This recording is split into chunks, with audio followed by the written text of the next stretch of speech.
جو رسم جو تقریب حضور صلی اللہ علیہ وسلم اور صحابہ کرام سے ثابت ہو رضوان اللہ تعالی علیہ مجمعین، اس کو دانتوں سے پکڑو، سر آنکھوں پر رکھو اور اپنی حیثیت کے مطابق اس کو پورا کرو۔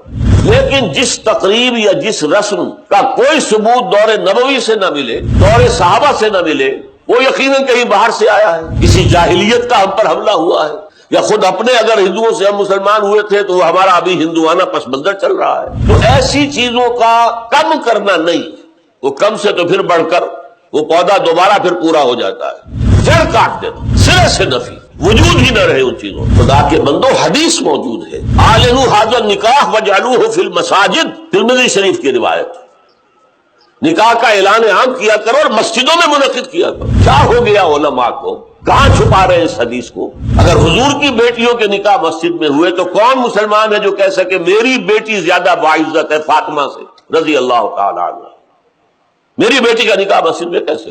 دیکھو، عیسائیوں میں اب تک یہ رسم موجود ہے، انہوں نے اپنے چرچ اور پادری کی یہ عزت برقرار رکھی ہے کہ شہزادی کی شادی ہو یا شہزادے کی ہو، چرچ میں ہوگی۔ کوئی پادری ان کا بغل میں کتاب دبا کر بیٹھا ہوا انتظار نہیں کرے گا کہ عصر کا وقت تھا نکاح کا، بیٹھے مولوی صاحب ابھی اور بارات نہیں آئی، بیٹھے بیٹھے سوکھ رہے ہیں۔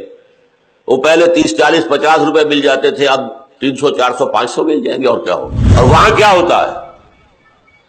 شہزادہ یا شہزادی چرچ میں آؤ، پادری کے سامنے کھڑے ہو کر ایجاب و قبول کرو۔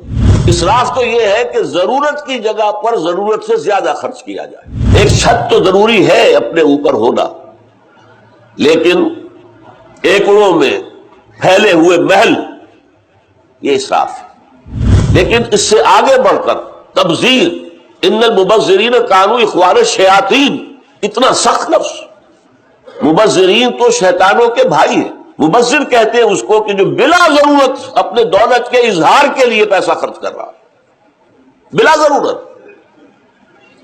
دولت کا اظہار مطلوب ہے، شان و شوکت کا اظہار مطلوب۔ بچی کی شادی ہے تو پوری کوٹھی جو ہے جگمگا رہی ہے بجلی کے قمقموں سے۔ جس سیٹھ کے محل میں اس کی بیٹی کی شادی ہو رہی ہے، اس کا کوئی ڈرائیور بھی ہوگا، اس کا کوئی باورچی بھی ہوگا، اس کا کوئی پہرے دار بھی ہوگا، جس کے گھر میں اس کی بچی بوڑھی ہو رہی ہوگی اس لیے کہ اس کے ہاتھ پیلے کرنے کے لیے اس کے پاس کچھ نہیں۔ غریبوں کے لیے خاص طور پر جو سفید پوش غریب ہے، لوور مڈل کلاس کا، اس کے لیے یہ اتنا بڑا بوجھ بن گیا ہے، اس لیے کہ جتنے کھانے آپ نے کھول دیے ان کھانا پوری اسے بھی کرنی پڑتی ہے۔ وہ سوچتا ہے میری بچی کیا کہے گی، یہ قریب میں شادی ہوئی تھی اور کوٹھی جو ہے بقعہ نور بنی ہوئی تھی، میرا باپ کیا 2 جھالریں بھی لا کر نہیں لٹکا سکتا؟ جس شخص کے ہاں 3 4 بیٹیاں ہو جائے اس کی راتوں کی نیند حرام ہو جاتی، کیسے ان کے ہاتھ پیلے کروں گا، کہاں سے لاؤں گا، ڈاکہ ماروں گا، کیا کروں گا، کہاں سے کروں؟ مسجدوں میں ہم واز سنتے ہیں کل مومن اخوۃ، تمام مسلمان تو آپس میں بھائی بھائی ہے، کیا میں اور یہ بھائی ہیں آپس میں؟ ہر شخص واز کہنے والا کہتا تھا سادگی ہونی چاہیے، سادگی ہونی چاہیے، سادگی ہونی چاہیے، لیکن غور کیجئے آپ کہ سادگی ایک بے معنی لفظ ہے۔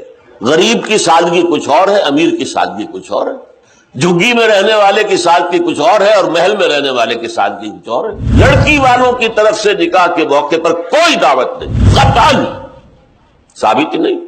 شادی کی دعوت صرف ایک ہے اور وہ ولیمہ ہے، صرف ایک۔ ولیمہ کیوں ہے؟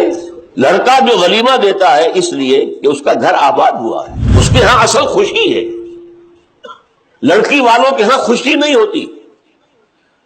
زیادہ سے زیادہ آپ کہہ سکتے ہیں سائی آف ریلیف، کہ ایک ذمہ داری کا بوجھ تھا آج وہ اتر گئی، اللہ کا شکر ہے۔ بس نکاح کے موقع پر چھوارے کون لائے گا؟ لڑکے والے، اور مرغ پلاؤ کس سے کھائیں گے؟ لڑکی والوں سے۔ ذرا عقل کے ناخن لو، جو تمہیں مرغ پلاؤ اور متنجن کھلا سکتا ہے وہ چھوارے نہیں بانٹ سکتا۔ دعوت ایک ہے، ولیمہ۔ اس کے لیے حضور نے اتنی تاکید فرمائی، اولمو، یہ احادیث ہیں، اولمو ولو بشاۃ، ولیمہ ضرور کرو چاہے ایک ہی بکری ہو تمہارے پاس۔ اور یہ عرب میں مفلس ہونے کی سب سے بڑی علامت تھی، وہاں تو بھیڑیں اور بکریاں پالتے تھے، ریوڑ ہوتے تھے، ایک ہی بکری ہے تو وہی ذبح کرو، گوشت پکاؤ، کھلاؤ۔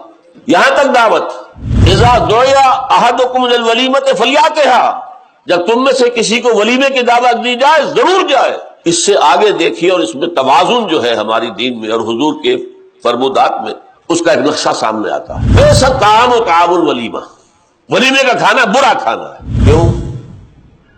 اس میں غریبوں کو نہیں بلایا جاتا. یہ تاکید ہے، اور یہاں تک تاکید ہے اگر تمہارے کسی بھائی نے نکاح کیا ہے اور اس کے پاس کچھ نہیں ہے ولیمے کے لیے، اپنے گھر سے کھانا لے جاؤ اور اس کے ساتھ جا کر بیٹھ کر کھا لو، سیلیبریٹ کرو. اب آپ سوچئے جس نبی نے دعوت ولیمہ پر اتنی تاکید ہمیں کی ہے، اگر لڑکی والوں کی طرف سے نکاح کے موقع پر دعوت میں بھی کوئی خیر ہوتا تو وہ ہمیں نہ سکھاتے، نہ بتاتے، کیا بخل سے کام لیتے؟